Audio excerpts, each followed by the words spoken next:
శ్రీమాత్రే నమః. శ్రీ గురుభ్యో నమః. మే 15 నుండి 31 వరకు ద్వాదశ రాశుల వారికి కూడా గోచార రీత్యా విద్యార్థులకు, గృహిణులకు, వ్యాపారస్తులకు, రైతులకు, రాజకీయ నాయకులకు, వృద్ధాప్యంలో ఉన్న వారికి విడివిడిగా ఎలా ఉండబోతుంది, ఏ గ్రహ సంచారం వల్ల వీరికి ఇబ్బంది కలుగుతుంది అనేటువంటి విషయాల్ని ఇప్పుడు మనం తెలుసుకుందాం. సింహరాశి వారికి సంబంధించి మే 15 నుండి 31వ తారీఖు వరకు ఎలా ఉండబోతుంది అనేటువంటి విషయాన్ని ఇప్పుడు తెలుసుకుందాం. సింహరాశి వారికి సంబంధించి గోచార ఫలితాల్లో భాగంగా విద్యార్థులకు మిశ్రమ ఫలితాలు గోచరించేటువంటి అవకాశం కనిపిస్తుంది. ఈ యొక్క సింహరాశి వారికి సంబంధించి దశమ స్థానమునందు సూర్యగ్రహ, బుధగ్రహ సంచారం, అలాగే వీటి వలన ఉన్నత విద్య చేసే అవకాశం కనిపిస్తుంది. సప్తమ స్థానమునందు, అష్టమ స్థానమునందు శనిగ్రహ సంచారం వలన ఏకాగ్రత లోపించవచ్చు. అష్టమ శని దోషం అనేటువంటిది కూడా చెప్పవచ్చు. పట్టుదలతో చదవడం అనేటువంటిది అవసరం. ప్రతిరోజు ఉదయం సరస్వతీదేవి యొక్క ద్వాదశనామ స్తోత్రం పఠించడం మంచిది. హయగ్రీవ స్తోత్రం చదువుకోవడం కూడా చాలా చాలా శుభకరం. ఉద్యోగస్తులకు సంబంధించినటువంటి విషయానికి వస్తే వీరి యొక్క ప్రతిభకు తగినటువంటి ప్రతిఫలం కూడా దక్కుతుంది.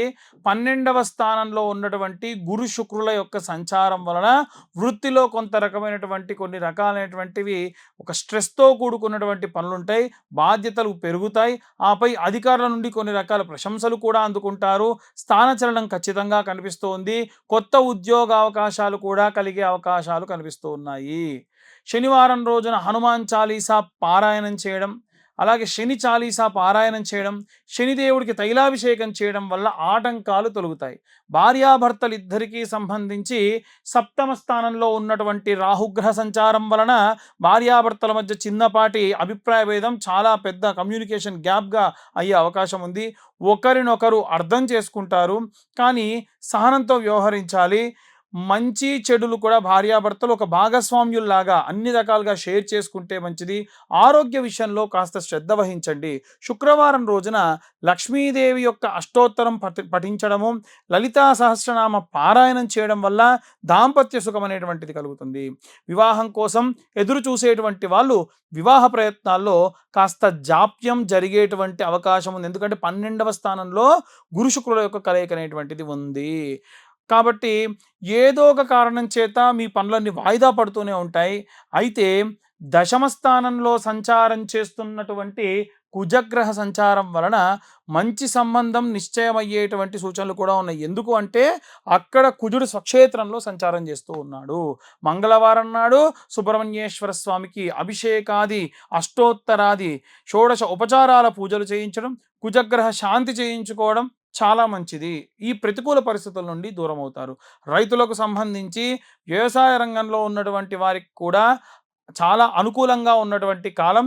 శ్రమకు తగ్గటువంటి ప్రతిఫలం దక్కుతుంది. ఎందుకంటే దశమ స్థానంలో ఉన్నటువంటి కుజగ్రహ సంచారం వలన భూమి కొనుగోలు లేదా అమ్మకం విషయంలో లాభాలు కూడా పొందుతారు. పెట్టుబడుల విషయంలో కూడా సొంత నిర్ణయాలు మేలు చేస్తాయి. అంతకు ముందు మీరు చేసిన రిస్కే కానీ మళ్ళీ చేస్తారు, కానీ నష్టం మాత్రం ఉండదు. భూమి యొక్క సుపుత్రుడైనటువంటి భౌముడు అలాగే కుజుడి యొక్క అనుగ్రహం కోసం సుబ్రహ్మణ్యాష్టకం నిత్యం చదవడం మంచిది. క్షేత్రపాలకుడి దర్శనం చేయడం మంచి. ప్రతి గుడికి కూడా క్షేత్రపాలకుడు ఉంటాడు. ఉదాహరణకు అమ్మవారి దేవాలయాల్లో వీరభద్రుడు ఉన్నట్టుగా ప్రతి ఒక్క క్షేత్రంలో కూడా క్షేత్ర పాలకుడు ఉంటాడు. ఆయనకు దీపారాధన చేయడం రైతులందరికీ మంచిది. గృహిణులు ఎవరైతే ఉంటారో కుటుంబ బాధ్యతలు సమర్థవంతంగా నిర్వహిస్తారు. పుట్టింటి నుండి శుభవార్తలు వింటారు. అయితే వెన్ను నొప్పి లేదా కంటి సంబంధిత చిన్న చిన్న ఇబ్బందులు ఎక్కువగా ఉండే అవకాశం ఉంటుంది. విశ్రాంతి అవసరం. దైవ కార్యాల పట్ల ఆసక్తి చూపుతారు. నిత్యం ఇంట్లో దీపారాధన చేయాలి. మహాలక్ష్మీదేవిని స్మరించడం మంచిది. శ్రీమాత్రే నమః చదవడం మంచిది. మనశ్శాంతి, కుటుంబ సౌఖ్యం లభిస్తుంది. అలాగే రాజకీయ నాయకులకు సంబంధించిన విషయానికి వస్తే ప్రజాదరణ పెరుగుతుంది. మీ మాట తీరుతో ప్రత్యర్థులను కూడా బాగా ఆకట్టుకుంటారు. పదవుల కోసం చేసే ప్రయత్నాలు కూడా సానుకూలం అవుతాయి. విదేశీయానానికి లేదా దూర ప్రాంతాలకు వెళ్ళే అవకాశం ఉంది. పార్టీలో మీ ప్రాధాన్యత పెరుగుతుంది. ప్రతిరోజు ఆదిత్య హృదయం పఠించడం సమాజంలో మంచి గౌరవం, ప్రతిష్టలు, విజయం చేకూరే అవకాశం ఉంది. Cinema, mass media, social media, print మీడియాకు సంబంధించినటువంటి వారికి వీరి యొక్క సృజనాత్మక పదును పెట్టాల్సినటువంటి సమయం. కొత్త ప్రాజెక్టులు చేతికి అందుతాయి, ఆర్థిక స్థితిగతులు పెరుగుతాయి, పబ్లిసిటీ రంగంలో ఉన్న వారికి మంచి గుర్తింపు లభిస్తుంది, అనవసర వివాదాలకు దూరంగా ఉండడం చాలా మంచిది. అలాగే శుక్రుడి యొక్క అనుగ్రహం కోసం లక్ష్మీదేవి యొక్క అష్టోత్తరం, దుర్గా స్తోత్రం లేదా దుర్గా కవచం పఠించడం మంచిది. వృద్ధులకు సంబంధించి ఆరోగ్యంపై ప్రత్యేక శ్రద్ధ వహించాలి. మీ యొక్క నాభి కింది భాగంలో ఉన్నటువంటి మోకాళ్ళు, పిక్కలు వీటికి సంబంధించి నొప్పులు ఎక్కువ అవుతాయి. ఆధ్యాత్మిక చింతన పెరుగుతుంది. దేవాలయ సందర్శనాలు చేస్తారు. ఎంత నొప్పున్నా సంతానం నుండి ఆశించిన సహకారం మరియు శుభవార్తలు కూడా వింటారు. ఓ పక్క బాధగానే ఉన్న ఈ పనులు, ధ్యానము లేదా యోగా వల్ల ఆరోగ్యం కూడా మెరుగుపడుతుంది. విష్ణు సహస్రనామ పారాయణం. చాలా మంది వృద్ధులకి ఈ నెల విష్ణు సహస్రనామం చెబుతూ ఉన్నాను. విష్ణు సహస్రనామంతో పారాయణం చేయడము, పంచాక్షరి మంత్రాన్ని రోజంతా పఠించడం కూడా విశేష సత్ఫలితాలు ఇస్తుంది. ఇక్కడ మనకు కలిగే కొన్ని ప్రతికూల పరిస్థితుల నుండి బయటపడడానికి ఎలాంటి రెమెడీస్ తీసుకోవాలి, ఏ మంత్రం చదవాలి అనేటువంటి విషయాన్ని ఇప్పుడు మనం తెలుసుకుందాం. ఇప్పటి వరకు ఈ రాశి వారికి సంబంధించి ఉన్నటువంటి ప్రతికూల పరిస్థితులు, అనుకూల పరిస్థితులు చెప్పుకున్నాం. మరి ఏ రెమెడీస్ చేయాలి, విద్యార్థులు ఏం చేయాలి, గృహిణులు ఏం చేయాలి, ఇలా మనం ఒక్కొక్కల గురించి మాట్లాడదాం. విద్యార్థులు ముఖ్యంగా చేయాల్సిన పని ఏంటంటే రోజు బ్రహ్మీ ముహూర్తంలో లేండి.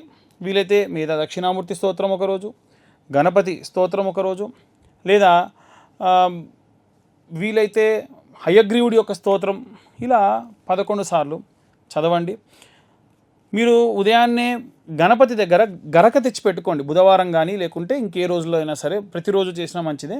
గరక తెచ్చి దానికి కట్టలా కట్టి 11 కట్టలు కట్టి లేదా 21 కట్టలు కట్టి ద్వాదశ నామ స్తోత్రం లేదా ఏకాదశ నామ స్తోత్రం ఏదైతే ఉంటుందో ఆ నామాలన్నీ కూడా చెబుతూ స్వామివారి పాదాల దగ్గర పెట్టండి, ఫోటో దగ్గర పెట్టండి. సంకష్టి హోమాలు జరిగినప్పుడు అమ్మగారికో నాన్నగారికో తీసుకెళ్ళి హోమంలో లేకుంటే పూర్ణాహుతిలో వేయమనండి, చాలా మంచిది. ఒకటి. రెండోది, ఉద్యోగస్తులు ఎవరైతే ఉన్నారో ఉద్యోగస్తులు వీలైతే శనగల దండని దత్తాత్రేయ స్వామి దేవాలయంలో కానీ దక్షిణామూర్తి దేవాలయాల్లో ఆయన మెడలో వేయించండి. అది కూడా గురువారం నాడు మంచి గురుబలం పెరుగుతుంది.